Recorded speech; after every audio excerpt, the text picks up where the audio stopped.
They lifted our gate off the rails and pushed it open just a little bit so that they could squeeze in and get access to our property.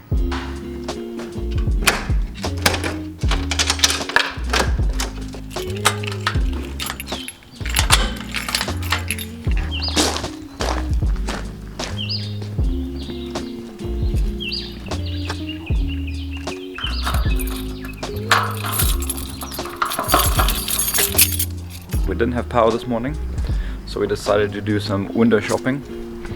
Picked up some nice big steaks.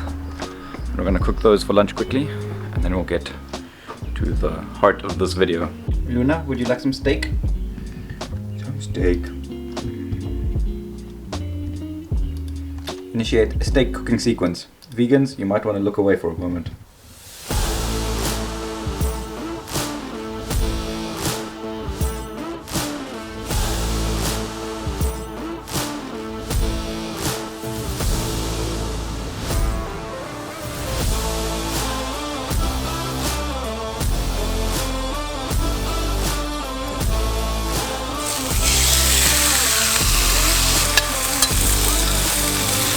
What's up, Momo?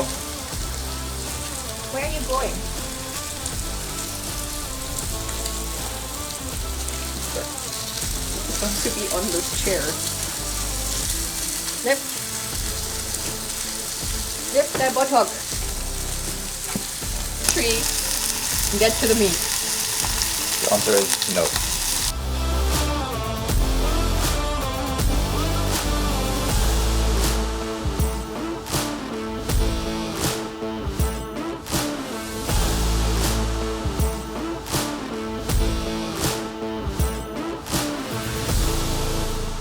Well, those steaks were absolutely delicious. One of the highlights of living in a country with really, really good meat. But one of the disadvantages is that it is absolutely freezing inside. So I think I'm going to film the rest of this video outside in the sun where it's warm. Someone else is also enjoying the sun. Alice.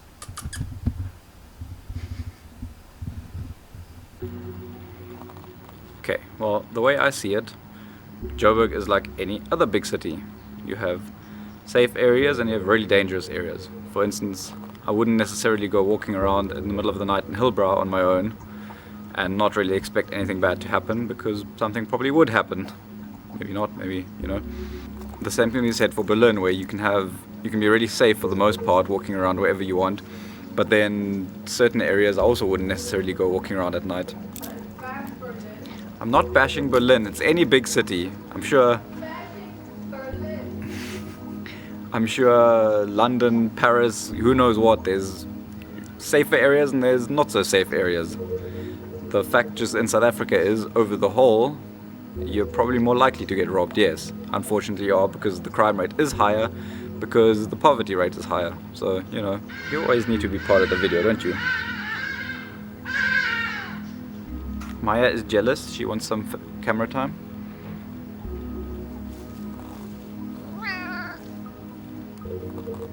Now, because of the heightened crime, you'll see all the houses around here have really high walls, usually with an electric fence on top.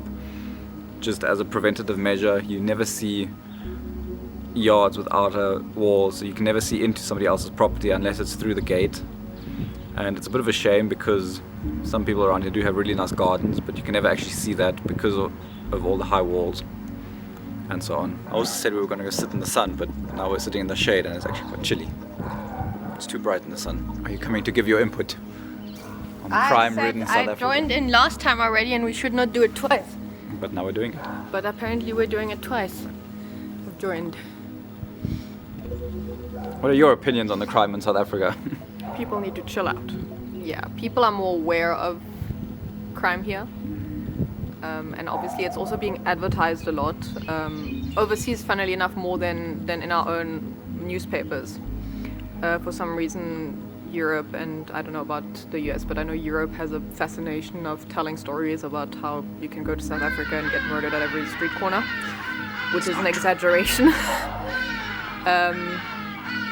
I mean, I've lived here for 13 years now, and we've had, I think, 2 break-ins and 1 attempted. Yeah, I've lived here my entire life and nothing, and like, knock on wood, Nothing serious has ever happened to us. We do know a few people who've been held at gunpoint and that kind of stuff, but it's not as common as everything makes it out to be. And there are precautions to be taken. I think a lot of places that do get robbed, not that they're asking for it, but the more, if you're generally aware of certain things and you have a house that you can keep safe, it's not that bad. So yes, there are some standards. When you buy a house in South Africa, there are some standards to look for. I did mention that all the properties have really high walls with the electric fence, with the alarm. That being said, look, we live in a pretty safe area. We have a nice park down the road that we can quite comfortably go and walk around in. I wouldn't necessarily walk there at night either. No, but maybe you not probably at night. could. But I feel comfortable walking when you're not there. I walk there alone as a woman. I mean, yes, I have the dog, but I don't think Sasha would actually do anything to protect me. Yeah.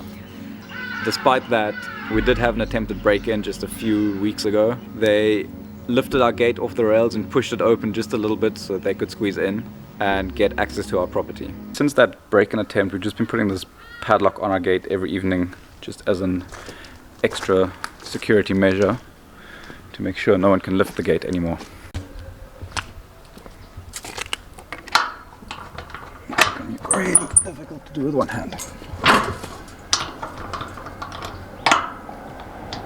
But now we have a motion detector at the front of the property, which then immediately went off and triggered the alarm, which means that they never got past a few meters past the gate, basically. And it is a shame that you have to live in, with alarm systems, and it is a bit frightening when they do go off in the middle of the night. But then we also, you call your security company, they're the ones to come and check your front yard. You don't have to do it on your own. Yeah, they were here within like a minute. And that is what the alarm system is there for, prevention more than anything else, because evidently it went off and they immediately ran. They don't want to get caught, of course. So the moment you have an alarm system and it does go off, Alice and Momo are doing a fighting in the background, it pretty much resolves itself. And we have seen, the reason we're bringing this up now as well is because there has been an increase in crime in our area at the moment because of load shedding. Video over here. Because obviously the alarm systems can run out of they run off battery when there's no electricity, and that can run out, and a lot of alarm systems will go off when the power comes back or when the power goes off, which means that, and because security companies have to respond to every alarm, criminals have taken the opportunity of there being a higher call-in time to try their luck. So at the moment there are a lot of attempted break-ins like ours, where they'll basically just try their luck, push the gate open and see if they can get to the house. And if they can't, they can't. But for the most part, we don't live in fear or in worry or anything like that. The only thing it does do, you become a bit more vigilant. Like, you look over your shoulder a bit more often. If we do go walking and you see a suspicious person, at least I'm like that, I do keep my eye on them. And the sad part is it does kind of transpire to other countries. When I'm walking in Germany, where I really know there shouldn't be an issue, I still kind of walk with like a bit of a wary eye and like a vigilant. Yeah, it teaches you to be very careful. And again, there are red flags to look for that we're all aware of. If you think in your car, one of the big things in South Africa isn't actually house break-ins, it's hijackings. They like to take your cars. Or steal your phone and your handbag and stuff out of your car while you're in the car. And generally speaking, they like doing that at your gate. So they'll basically wait for you to pull in and then grab you as you can't, like before your gate opens, where you can't go anywhere. So one of the golden rules in South Africa is if you're driving into your area, if the car follows you like all the way to your house, it might potentially be a good idea to drive past your house and see if they are actively following you, and then go to a petrol station. I also prefer reversing into the driveway. It just makes it a little bit easier. If someone does pull up in front of you, you can just bash them, drive into them. But this has never happened to us. So it shows that in 13 years for me, your whole life for you, it's not as common as people make it seem. And again, it depends the areas that you hang around. But in the end, shit can happen wherever you are. Yes. It can happen wherever you are in the country. We know there's stories of people who've left South Africa, they moved to New Zealand, and the entire family was murdered literally 24 hours after they got there. So, you know, we My love it mom here. went for work to Geneva and Yeah, had handbag stolen. had her purse stolen off the back of her chair at the restaurant. The one sad thing I will say is more often than not, the crimes here are more violent than they might be in Europe, which is, for me, the biggest deterrent. Like, people will shoot you just for a phone.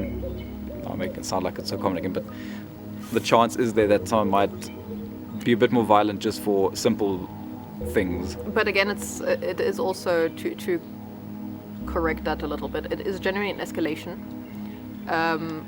Most of the time, It's because they're that fighting happens back or because something. people will fight back for their items.